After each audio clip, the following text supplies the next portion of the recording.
ప్రభునేసుక్రీస్తు నామములో మీ అందరికీ వందనాలు. ఈ ఉదయకాల సమయంలో దేవుని యొక్క వాక్యాన్ని చదువుకుందాం. ఆదికాండము 19వ అధ్యాయము 16వ వచనం.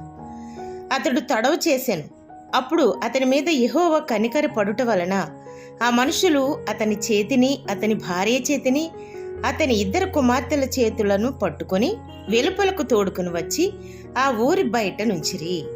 ఈ వాక్య లేఖన భాగాన్ని మనం జాగ్రత్తగా పరిశీలన చేస్తే దేవుడు లోతుతో అంటున్న మాట, అతని మీద యెహోవా కనికరపడెను.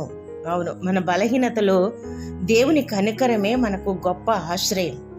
ఆయన కృపాహస్తమే మన జీవితానికి రక్షణ కవచం. అవును, లోతు తడవ చేశాడు, అయినప్పటికీ దేవుడు తన అపారమైన కృపతో అతనిని నాశనం నుండి తప్పించాడు. దేవుడు తన కనికరాన్ని 2 రకాలుగా కనపరుస్తారని ఈ లేఖన భాగం ద్వారా మనం నేర్చుకుంటున్నాం. శిక్ష నుండి తప్పించే కనికరం చూపే దేవుడు మన దేవుడు. కనికరం అంటే మనం అర్హులం కాకపోయినా మన బలహీనతలను చూచి దేవుడు మనల్ని ఆపద నుండి, తీర్పు నుండి తప్పిస్తారు.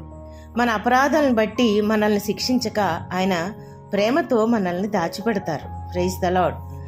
రెండవదిగా విడిపించి విమోచించే కనికరం చూపించే దేవుడు మన దేవుడు.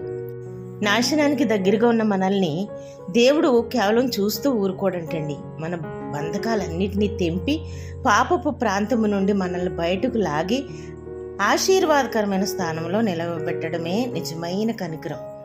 దేవుడు నిజమైన దేవుడు. ఆయన ఆజ్ఞకు లోబడితే మనం కనికరం పొందుతాము, మనం ఆశీర్వదింపబడతాము, ఉన్నత స్థితికి నడిపించబడతామన్న విషయం తెలుసు.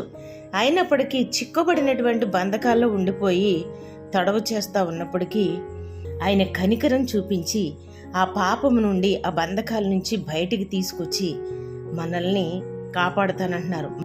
ఆయనకు విధేయత చూపించే మనసు, ఆయన ప్రేమించే మనసు, ఆయన ఆజ్ఞకు లోబడే మనసు మనకుంటే తప్పనిసరిగా మన జీవితంలో ఆయన అత్యున్నతమైన స్థితికి నడిపిస్తారు. పాపపు బంధకాలన్నింటి నుంచి విడిపించి మనకు సహాయం చేసి పరిశుద్ధ జీవితాన్ని మనకు అనుగ్రహిస్తారు. ప్రార్థన. మహాపరిశుద్ధుడైన మా ప్రియ పరలోకపు తండ్రి, నీ పవిత్రమైన పుణ్యపాదాలకు స్తోత్రాలు. ఈ ఉదయకాల సమయం మాకు ఇచ్చినందుకు వందనాలు. ఈ రోజంతా నీ కాపుదల, భద్రత, క్షేమం మాకు దయచేయండి. మా ప్రియులందరినీ ఆశీర్వదించి దీవించండి. యేసు నామములో అడుగుచున్నాం ప్రియ పరలోకపు తండ్రి, ఆమేన్.